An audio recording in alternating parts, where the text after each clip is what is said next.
Hello out there, all you wonderful people. This is Andre, the Game Idea Guy. Thank you once again for lending me your time and your ear listening into another Connectivity video. And this time I'm going to be talking about Primetime Live utilizing Wheel of Fortune. Um, this honestly is like super self-explanatory. But the ways I can see it being played on the Xbox using the Kinect, you are actually standing, and your physical movements would be captured and then sent to the game so that people watching live would actually be able to see what you physically are doing, but it would be transmitted to your avatar version of yourself. Like your Xbox avatar would be the character on the screen, and all of your movements would be mimicked by your Xbox Live avatar. And since the Kinect uses voice recognition and it has a microphone, well, you don't necessarily need much else. All of your physical movements would basically be what would allow you to play the game. And on the screen, when it would pop up, a cursor would pop up so that you can tell what you're touching on the screen when you're moving your hands around, like for picking letters and stuff, like for picking your consonants on your turns and for buying vowels when you uh, ask for the system to allow you to do that. Um, you would actually have to reach down and actually like pretend to spin the wheel. I don't think too many people would want to do that though. I mean, I would personally not have a problem with it, but I know there's a lot of lazy people that are gamers. Um, the other thing would be to play with the Xbox One controller and the headset.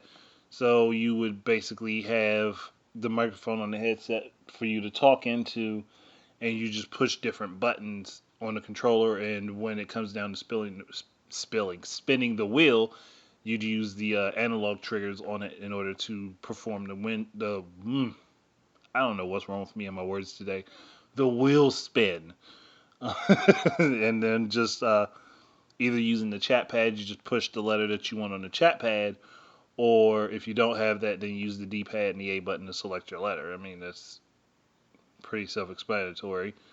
The only other instance I can think of would be playing on PC with Windows 10, and that would basically just be you utilizing like certain buttons like enter or shift in order to be able to enter to be able to set up your spin, and shift when you want to buy a vowel during your turn. That way it would initiate it so you could use it. uh, and then tapping with it, pressing whatever letter. What the hell is wrong with me and my words today? Pressing whatever letter on your keyboard that corresponds to the letter that you're trying to say. Like that. Uh, and having like any USB microphone hooked up to your computer to be able to talk. Like, I don't know why I had so much trouble saying that. The Price is Right would it would be. I think for this would be perfectly fine. Again, like I said with Jeopardy, lower the amounts. I would take them from the hundreds down to like the tens. Like drop things down into the tens, maybe even less than that. Like might maybe have like a card that's like on the wheel like that's like $5 and then one that's 10, and then work your way up from there. Or have like a dollar, $5, 10, and so on and so forth. However they would want to do the increments, because you wouldn't want them to. I wouldn't want to be given. I wouldn't want somebody to end up with like hundreds of thousands of dollars from this because they're actually not going to the actual game show. And Microsoft would be footing the bill for a lot of this, so I think having the amounts be cheaper would be kind of fair. uh,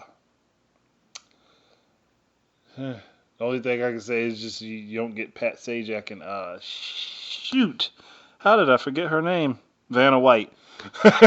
Like, I'm like I've watched Wheel of Fortune so much, it's ridiculous that I can't remember these people's names. Um, but there's not a whole lot left to really say. Like, because I can't really talk about prizes because prizes change. It's a game show, so that's really it. There's nothing else to say other than them maybe like having like 2 or 3 rounds. Maybe I'd say maybe do like, no, not 2 or 3, like 4 rounds of Wheel of Fortune. That way, people have an opportunity, like the audience has an opportunity to get in. And obviously, oh, I didn't even talk about the audience playing along. Like the audience playing along would be the same premises like Jeopardy or like One versus 100 was when it was on Xbox 360 when they did that. When you're playing as a part of the audience, you're playing for a chance to actually get on the show itself. Whereas you accumulate enough points or you build your rank up enough and they'll pick you out from the crowd and put you in. As long as you're on while they're doing it. And I think that would be pretty cool. So I just again, this is just something I think would be really interesting and it'd be fun, and it's something else that I know Microsoft is. They're the ones capable of getting this to happen. And Primetime Live to me was like full of potential that just never went anywhere. But that's it. Thank you guys very much for listening. Keep your eyes and ears out for more stuff from me. And until the next time, please enjoy your games and peace out.